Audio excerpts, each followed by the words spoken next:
शालिनी की उम्र लगभग 28 साल की हो चुकी थी, लेकिन अभी तक उसकी शादी नहीं हुई थी। शालिनी के मम्मी पापा सरला और महेश जी ने कभी उसकी शादी के लिए कुछ ज्यादा कोशिश भी नहीं की।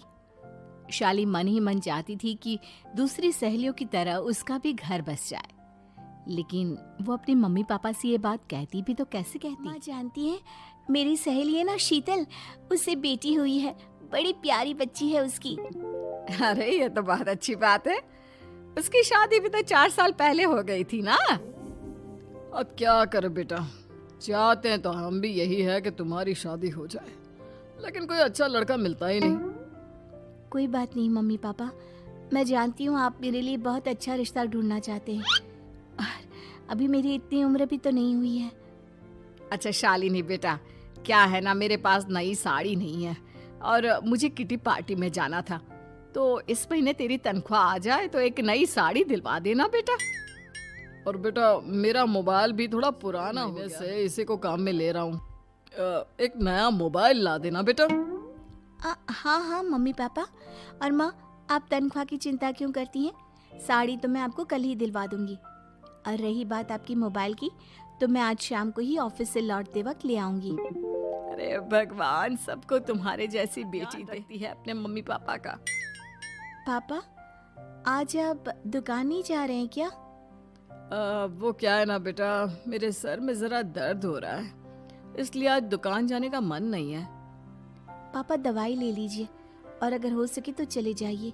इस तरह दुकान बंद रहेगी तो ग्राहक आना बंद कर देंगे ना। अरे बेटा, तेरे पापा की और तू है ना हमारी कमाओ बेटी, इतनी अच्छी नौकरी करती है, हमारा ख्याल रखती है, तेरे पापा को चिंता करने की क्या जरूरत भला है? ठीक है पापा, आप अपना ध्यान रखिए, मैं ऑफिस से लौटते वक्त आपका फोन ले आऊंगी। और माँ, आपकी साड़ी हम कल लेकर आएंगी। शालिनी के जाने के बाद क्या करे? शालिनी के लिए सच में कोई लड़का ढूंढकर उसकी शादी करवानी है क्या? अरे पागल हो गई हो क्या? वो शादी करके इस घर से चली गई तो हमारे खाने के लिए पैसे कहाँ से आएंगे? जानती हूँ वैसे भी आपको ना दुकान पर जाने में, काम करने में आलस आता है, अच्छे से पहचानती हूँ आपको। हाँ तो क्या हुआ, बेटी नौकरी करती है। जब बच्चे माँ बाप की कमाई पर मजाक कर सकते हैं, तो क्या माँ बाप बच्चों की कमाई पर थोड़े दिन चैन से जी नहीं सकते? हम जी रहे हैं ना। देखा ना, हमारी बेटी एक ही बार में हमें मोबाइल और साड़ी दिलाने के लिए कैसे फट से तैयार हो गई। सरला की एक पड़ोसन अपने भतीजी का रिश्ता लेकर सरला के घर आती है। सरला बहन, ये मेरा भतीजा है प्रशांत, इसके लिए रिश्ता ढूंढ रही थी बहुत दिन से। अचानक से तुम्हारी बेटी का ख्याल आया। इतनी सुंदर और अच्छी नौकरी वाली लड़की है, मुझे तो बहुत पसंद है। अरे तुम्हारे पसंद करने से क्या होता है? मेरी बेटी को भी तो तुम्हारा भतीजा पसंद आना चाहिए ना। हाँ हाँ, ऐसे थोड़ी ना कि तुम्हें हमारी लड़की पसंद आ गई और हमने रिश्ता कर दिया। मेरा भतीजा बहुत बड़ी कंपनी में जॉब करता है। अंकल जी, मैंने आपकी बेटी को देखा है और वो मुझे बहुत पसंद है। हाँ हाँ, तुम्हें तो पसंद है, लेकिन हमें भी तो उससे एक बार पूछना पड़ेगा ना। तो बुलाइए ना शालिनी को, उससे पूछ लेते हैं कहाँ है वो। ऑफिस गई है और उसको आने में अभी देर लगेगी। शालिनी ऑफिस से आ गई। ये लीजिए, शालिनी भी आ गई। अब आमने सामने ही बात कर लेते हैं। आओ आओ शालिनी बेटा, इससे मिलो। मेरा भतीजा प्रशांत प्राइवेट कंपनी में अच्छी जॉब करता है। अब बेटा, तुम्हें ये लड़का पसंद है क्या? देखो बेटा, सोच समझ कर हाँ करना, तुम्हारे ऊपर कोई जबरदस्ती नहीं है।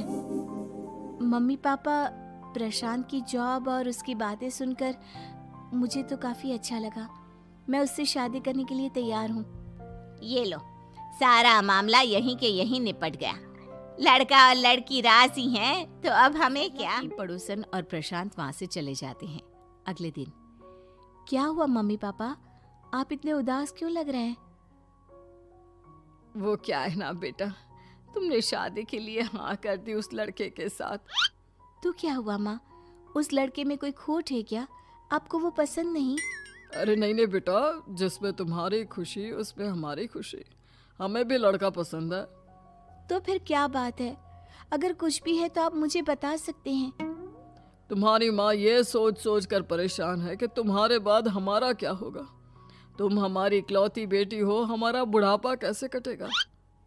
अब बेटा, हम अपने बारे में सोचकर तुम्हें जिंदगी भर शादी करने से रोक तो नहीं सकते ना। जाओ, तुम अपनी जिंदगी में खुश रहो, हमारा क्या है, जैसे तैसे जी लेंगे। हाँ, बात तो सही है बेटा। कैसे भी करके मैं दुकान का काम कर लूंगा। तुम और प्रशांत शादी करके खुश रहो। अपने माँ बाप की बात सुनकर शालिनी काफी दुखी हो जाती है।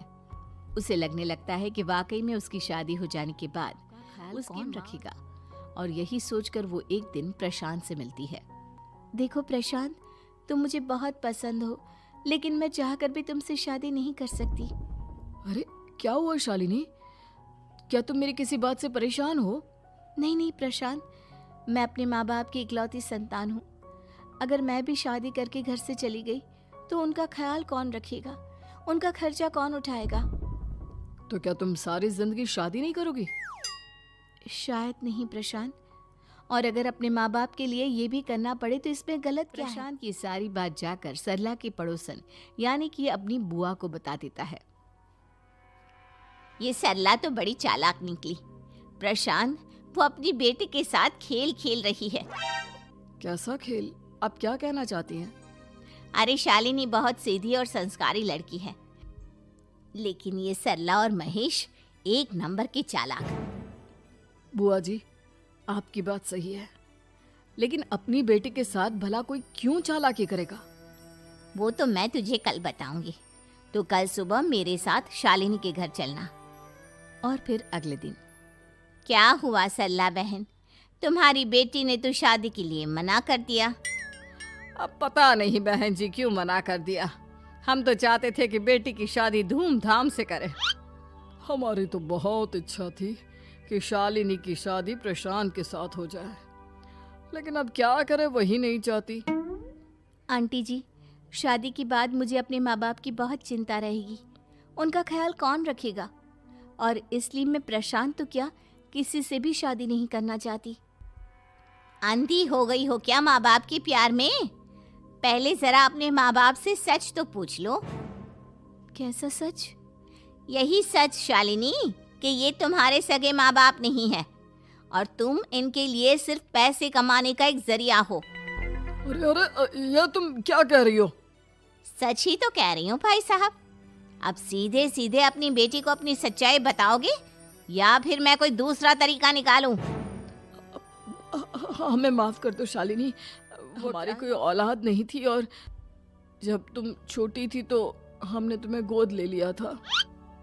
तो इस नाते तो मैं आपकी बेटी ही हुई ना। लेकिन तुम्हें गोद लेने का हमारा सिर्फ एक ही मकसद था कि बड़ी होकर तुम नौकरी करो और हमारे लिए पैसे कमाओ, क्योंकि तुम्हारे पापा को काम करने में बहुत आलस आता है।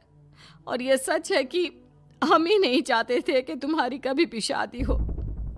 कोई बात नहीं मम्मी पापा, आपने मुझे गोद लिया, पाल पोस कर बड़ा किया।